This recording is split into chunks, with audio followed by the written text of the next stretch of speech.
अस्सलामुअलैकुम। बुलेटिन में खुशामदीद। मैं हूँ महक असलम। मक्का दिफाई मुआहिदा आम लाएगा, खित्ते में इस्तेहकाम आएगा, काबीना अरकान और मेंबरान पार्लियामेंट का खैर मकदम। मीर रजा केस की नई 5 रुकनी तहकीकाती टीम तश्कील। फरियाल तालपुर की GIT बनाने की सिफारिश। पंजाब हुकूमत के मॉरल सफाई सुथराई के दावे हकीकत बिल्कुल बरअक्स। समा की टीम शेखुपुरा पहुंच गई। पाकिस्तान और दुनिया भर से दीगर खबरें शामिल करेंगे, मगर सबसे पहले कराची के वाक़े का, जिसे हाई प्रोफाइल केस करार दिया गया है। मीर रजा केस की तहकीकात में नया मोड़ आया है। कब्र कुशाई और पोस्टमार्टम रिपोर्ट के बाद FIR में कत्ल की दफा 302 शामिल कर ली गई है। केस की असरनो तफ्तीश के लिए DIG आमिर फारूकी की सरबराही में नई टीम तश्कील दे दी गई है। दूसरी पोस्टमार्टम रिपोर्ट में मीर रजा की मौत को कत्ल करार दिया गया है। रिपोर्ट ये बताती है कि गोली पीछे से लगी, कमर से पसलियों को चीरते हुए सीने से बाहर निकली। मीर रजा के जिस्म पर तशद्दुद के निशानात भी पाए गए हैं। तो आपको अपडेट कर रहे हैं। और मीर रजा ने खुदकुशी नहीं बल्कि कत्ल किया गया है। नौजवान ताजिर के वालिद का मौक़िफ़ सच साबित हो गया है। इसी पर बात करने के लिए मीर रजा के वालिद मीर हुसैन इस वक्त हमें ज्वाइन कर चुके हैं। उन्हें हम शामिल गुफ्तगू करेंगे। बेहद शुक्रिया मीर हुसैन साहब हमें ज्वाइन करने के लिए। पहले तो यकीनन हम इस हवाले से जितना अफसोस करें कम है। ज़ाहिर है माँ बाप के लिए एक बहुत दुख भरा लम्हा होता है कि उनका जवान जहाँ बेटा इस दुनिया से चला जाए और फिर इस तरह से चला जाए कि कत्ल किया गया हो। तो वो जो दावा आप कर रहे थे 10 रोज़ पहले कि कत्ल हुआ है, खुदकुशी नहीं हुई, ज़ाहिर है माँ बाप अपनी औलाद को बेहतर तरीके से पहचानते जानते हैं। उन्हें पता होता है कि औलाद क्या कर सकती है। सर, अब एक नई तफ्तीशी टीम बनी है, इस पर आपको एतबार है? कोई तहफ़्फ़ुज़ात तो नहीं है? देखें, बात यह है कि अभी तो ये इन्होंने अनाउंस किया है, हमारी मुलाकात भी होगी। 4 से 5 दिन में इनकी इन्वेस्टिगेशन भी पता लग जाएगी। कोई इसमें इतना टाइम तो नहीं लगेगा। जो भी नई टीम बने उसमें 4 से 5 दिन में इन्वेस्टिगेशन वो करेंगे। पता लग जाएगा हमें कि ये किस रुख पे जा रहे हैं, या ये किसी इन्फ्लुएंस में जा रहे हैं या किसी प्रेशर में जा रहे हैं। क्योंकि पिछले 10 दिन तो IG साहब से लेके समीउल्लाह साहब तक सारे मुझे प्रेशर में ही नज़र आए। हमसे रब्ता किए बगैर मीडिया पे चलाई गई हमारी चीज़ें, हमें नहीं बताई गई। इस चीज़ का बड़ा अफसोस है हमें कि हमसे शेयर नहीं की गई, मीडिया पे चलाई जा रही थी। और इसका नैरेटिव को ऐसे किया जा रहा था कि टोटली जैसे सुसाइड हो। और हम एक ही चीज़ पे थे, क्योंकि बॉडी हमने देखी थी, गुस्ल हमने दिया उसको, तो हमें पता है कि बच्चे के ऊपर तशद्दुद हुआ। हम चीख चीख के कह रहे थे। इन एंड हमारे पास एक ही था चीज़ के, एक निजी चैनल को और पुलिस को बताने के लिए कि हम अपने दिल पे पत्थर रखें और हम इसकी कब्र खुशाई कराएं।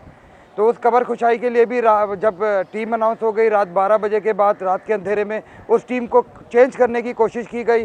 हैदराबाद का लेटर निकाला गया और हैदराबाद से डॉक्टर्स को डाला गया, क्योंकि कराची के जो डॉक्टर्स थे वो आई थिंक इतने प्रोफेशनल नहीं थे, जिस वजह से उसको चेंज किया जा रहा था, या अपने मतलब की कोई रिपोर्ट बनाई जानी थी, जिसकी वजह से उसको भी हमने स्टॉप किया।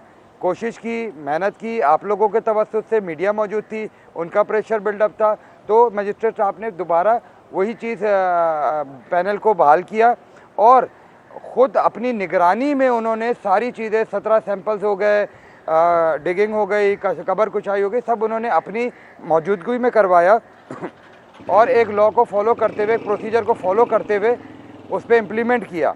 रात में जब हमें रिपोर्ट मिली और हमें बताया गया, तो हम आपको बयान नहीं कर सकते कि हम उस वक्त क्या हमारी फीलिंग थी। जो हम पहले दिन से बता रहे हैं बॉडी देखने के बाद से, और पुलिस इस चीज़ को क्यों छुपा रही थी। IG साहब 48 घंटे में उसको सॉल्व कर दिया हुआ था, वो पता नहीं क्यों किस बेस पे सॉल्व कर दिया हुआ था, ये समझ नहीं आ रहा। कलामी की माजरत चाहूँगी। दूसरा, बड़ा मुश्किल है, बहुत मुश्किल है बीइंग अ फादर उस चीज़ को बयान करना कि बेटा किस हालत में था। यकीनन वो बचपन से गोद में खेला, फिर बड़ा हुआ, आपकी उंगली पकड़ के चलना सीखा। बाप की तो बेटों के साथ बहुत वैसे ही बड़ी बॉन्डिंग सी होती है। मुझे ये बताएं कि आपने नैरेटिव बिल्डिंग की बात की, प्रेशराइज होने की बात की, तो ये क्या डिग आउट हो सका अभी तक कि वो प्रेशर किसके लिए, किस वजह से आपको प्रेशराइज किया जा रहा था, किसको बचाने की कोशिश की जा रही थी? क्या कोई, क्योंकि अमूमन इस तरह होता है कि करीबी दोस्त भी इन्वॉल्व हो जाते हैं। कोई करीबी दोस्त था जो कि उसकी लोकेशन शेयर कर रहा था या उसके बारे में किसी को इन्फॉर्मेशन दे रहा था? कोई चीज़ जो आप शेयर कर सकें हमसे? ये तो आपको पुलिस वाले ही बताएंगे ना जी। आपको पुलिस इन्वेस्टिगेशन से, आप समीउल्लाह साहब से पता करें, आप आईजी साहब से पता करें, उनके लड़कों ने बड़ी मेहनत की थी, बोला हमने सॉल्व कर लिया है।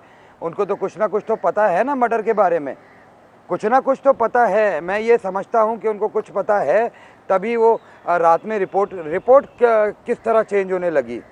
सुबह 10 बजे फिर तीसरी रिपोर्ट भी आई, वो भी क्यों आई? कौन है इसके पीछे? किसको एक्सपोज होने से रोका जा रहा है? कौन इसमें इन्वॉल्व है? ये तो आपका भी काम है कि आप आईजी साहब और एआईजी साहब से पता करें। देखिए, हमारा काम है, हमने डिटेल फराम की, हम सारी चीज़ें फराम कर रहे हैं, मगर जो हम फराम कर रहे हैं उसके लिए आप हमसे दोबारा रिटर्न में रब्ता नहीं कर रहे हो। उन चीज़ों का नैरेटिव चेंज करके आप मीडिया में एक निजी चैनल पे चला रहे हो और हमें मेंटली टॉर्चर दे रहे हो। इससे कोई फ़र्क नहीं पड़ता। आप हमारी 50 साल की उम्र की वॉइसेस चलाएं, आप बच्चे की 26 साल की उम्र की वॉइसेस चलाएं, कुछ भी चलाएं, हम पीछे होने वाले नहीं। हमें ये बताएं मर्डर किसने किया है, मर्डर में कौन इन्वॉल्व है। केस का रुख ना चेंज करें, इन्वेस्टिगेशन का रुख क्यों चेंज किया गया, किसके कहने पे चेंज हो रहा है, किसको बचाया जा रहा है। मैंने तो पहले ही बताया था कि जी जौहर थाने ने क्यों नहीं वायरलेस चलाया, क्या जौहर थाना इसमें इन्वॉल्व है, वो बताएं। ये मेरा काम नहीं है, हमारा काम है बताना, हम बता रहे हैं, ठीक है जी। अब वो जो पुलिस क्यों इस चीज़ को छुपा रही है, ये आप उनसे सवाल करें, क्यों नहीं कल से इन सवालों का जवाब दिया गया। मीर साहब, पुलिस से सवाल तो मीडिया बार बार कर रहा है, लेकिन वही बात है ना कि वो कहते हैं जी इन्वेस्टिगेशन चल रही है, प्रोटोकॉल के अगेंस्ट है कि अगर दौरान इन्वेस्टिगेशन हम जवाब दे दें। बट हमारी कोशिश भी यही है और दुआ भी यही है कि मीर रजा को इंसाफ मिले और इंशाल्लाह ज़रूर मिलेगा। माँ बाप की कोशिशें हैं, बहुत सारे लोगों की दुआएं हैं। मुझे ये समझाइएगा कि सोशल मीडिया पे ऑडियोज चली, उस पर आपका क्या मौक़िफ़ है? मैम, मैं इसके हवाले से मैं आपने अभी कहा कि आपने पुलिस में को पता किया और उन्होंने कहा इन्वेस्टिगेशन चल रही है। आप 10 दिन से किस चीज़ को फॉलो कर रहे हैं मैम? आप कौन सी इन्वेस्टिगेशन चल रही है आप बताएं ना, उनसे पूछें। आप क्यों नहीं पूछ रहे? आप पूछें उनसे, आप उनसे पूछें जो आप लोगों ने मीडिया को ऑडियो चला रहे हैं निजी चैनल पे, एक चैनल पे, वो क्यों चला रहे हैं? उससे क्या ताल्लुक़ है मर्डर का? उससे कोई ताल्लुक़ नहीं है मर्डर का। आप क्यों नैरेटिव चेंज करना चाह रहे हैं, क्यों कर रहे हैं ये? आप उनसे सवाल करें। 10 दिन से आप उनकी इन्वेस्टिगेशन देख रहे हैं, 10 दिन से मीडिया फॉलो कर रहा है। आप मीडिया का काम है उनसे पता करना, वो क्यों उस चीज़ को छुपा रहे हैं, कौन सी इन्वेस्टिगेशन कर रहे हैं? उन्होंने तो आपके सामने 48 घंटे का बोला था, आपके पास रिकॉर्ड पर है ना, उन्होंने तो 48 घंटे का बोला था। आप उनके रिकॉर्ड के मुताबिक उनसे पूछे ना आईजी साहब से। सही मीर साहब, ये मीडिया की ही कोशिश में से कहूंगी, क्योंकि कल जिब्रान नासिर साहब भी जब गुफ्तगू कर रहे थे मीडिया से, तो उन्होंने कहा कि मीडिया का इसमें बहुत बड़ा किरदार है कि वो हर हक़ाइक़ को सामने ला रहा है, हर पहलू से जो तफ्तीश हो रही है वो सच है या झूठ है वो हम बाद में देखेंगे, लेकिन एक एक पहलू को मीडिया क्लैरिटी के साथ बता रहा है।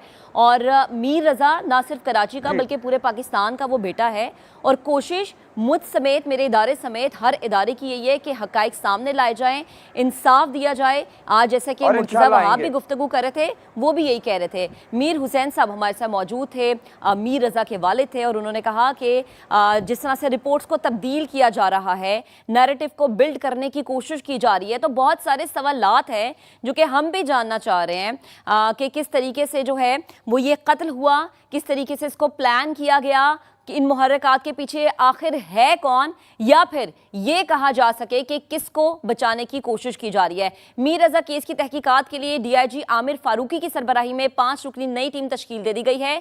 तहकीकाती टीम का पहला इजलास अब कल होगा।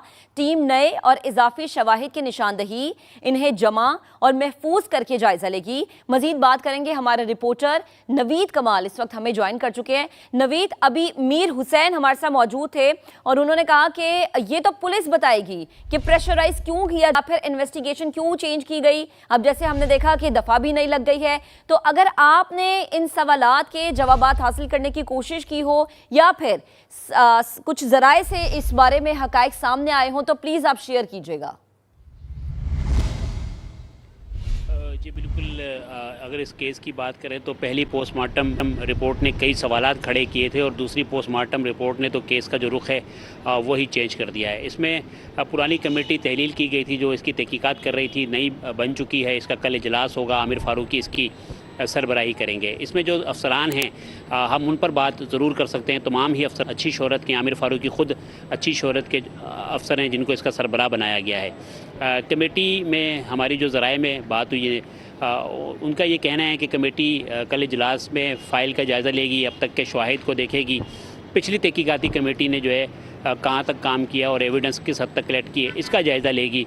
और इसमें जो है सबसे अहम बात है, जो पिछली पोस्टमार्टम रिपोर्ट है उसको भी नज़रअंदाज नहीं किया जाएगा। उसमें जो है पोस्टमार्टम करने वाले जो डॉक्टर्स हैं उनको भी शामिल किया जाएगा, उनके बयानात लिए जाएंगे और उनसे तफसीली इंटरव्यू किया जाएगा कि अगर उन्होंने ये करार दिया था तो उसकी वजह क्या थी और उनके पास क्या शवाहिद थे। क्योंकि अगर बात की जाए तो ये जो पोस्टमार्टम में 12 रोज़ बाद हुआ है, वो पोस्टमार्टम तकरीबन 24 से 36 घंटे बाद हुआ था लाश मिलने के, तो उसकी अहमियत से भी इनकार नहीं किया जा सकता, ऐसा कहना है ज़राए का। उनका ये कहना है कि अगर उन्होंने लिखा है कि गोली जो है सीने से इंटर हुई है तो उसकी वजह क्या थी, उन्होंने इसका तयन किस तरह किया, फ्रांजिक किस तरह की और उनके पास क्या शवाहिद थे, उनका बयान भी जो है ज़रूरी है। और उसके बाद जो दूसरी पोस्टमार्टम है इसका भी जो है ये इब्तदाई पोस्टमार्टम रिपोर्ट है और इसका मज़ीद जो है इसमें माहिरीन को शामिल किया जाएगा। इसमें DNA रहता है और जो कमेटी में अरकान है उनका ये कहना है कि अभी भी इसको कत्ल या ख़ुदकुशी नहीं करार दिया जा सकता जब तक ये तहकीकाती कमेटी जो 5 रुकनी कायम की गई है और तमाम माहिर अफसरान हैं, जब तक ये किसी नतीजे पे ना पहुंच जाए। इसमें जो है तहकीकात तो शुरू से ही जारी है और एक पुलिस ने एक राय हमवार की थी जिसको देखकर शुरू में इब्तदा में ये लगा था कि पुलिस इसको ख़ुदकुशी करार दे रही है और इनके वालिद का ये इसरार था कि ये ख़ुदकुशी नहीं कत्ल है। इसी रोशनी में जो है दोबारा देखा कि इसमें दफात भी चेंज हुई है। बेहद शुक्रिया नवीद, आप हमें अपडेट कर रहे थे तमाम तर मामले से मुतालिक। सिंध असम्बली की कायमा कमेटी बराए दाखिला की चेयरपर्सन फरियाल तालपुर ने मीर रजा अली कत्ल केस का नोटिस ले लिया है। फरियाल तालपुर ने वज़ीर आला सिंध को वाक़ई की शफाफ और गैर जानिबदाराना तहकीकात के लिए जुडिशल कमीशन तश्कील देने की सिफारिश करती है। कहा कि वाक़ई की शफाफ और गैर जानिबदाराना तहकीकात कराई जाए और जिम्मेदारों के खिलाफ बिला इम्तियाज तादीबी कार्रवाई की जाए। वाक़ई से मुतालिक तमाम हक़ाइक़ सामने लाए जाएं। मुतासिरा ख़ानदान को इंसाफ की फराहमी में किसी किस्म की कोताही बर्दाश्त नहीं की जाएगी।